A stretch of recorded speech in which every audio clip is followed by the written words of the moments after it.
જય માતાજી, જય સોનબાઈમાં હું છું દેવાયત ખવડ। હમણાં જ મેં ચાલી રહેલા વિવાદનો એક વિડીયો પાછો બીજો મારી સામે આવ્યો અને મેં સાંભળ્યો એટલે મને એવું લાગ્યું કે મારે જવાબ દેવો બહુ જરૂરી છે, પબ્લિક સુધી, સારા માણસ સુધી એક સારો મેસેજ પહોંચે એટલા માટે। એ વિડીયોમાં એ બોલે છે પહેલો પોઈન્ટ કે એડ્રેસ છુપાવવું પડે છે એને। તો મારે એડ્રેસ કેમ છુપાવવું પડે ભાઈ?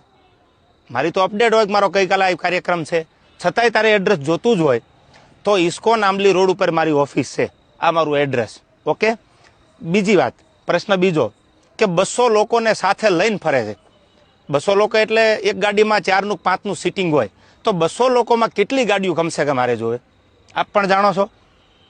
જેને જેને ડાયરા કર્યા આયોજકને પૂછો કે કેટલી ગાડીઓ લઈને આવું છું, એ બધા પ્રૂફ પુરાવા દેવાની જરૂર નથી, આ એકદમ ફેક્ટ વાત છે, ઉપજાવેલી વાત છે એની। ત્રીજી વાત કરું તો સમાધાન કરવા માટે 50 લોકોને દોડાવ્યા, આવો એ બ્લેમ કરે છે મારી પર। હું સમાધાન કરવા દોડાવું?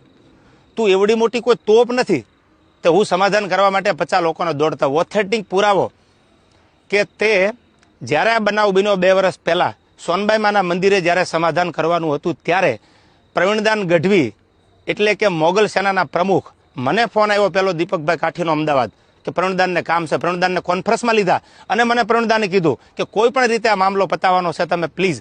મેં કીધું કાંઈ વાંધો નહીં, તમે પ્લીઝ ન બોલો। ત્યાર પછી મને ફોન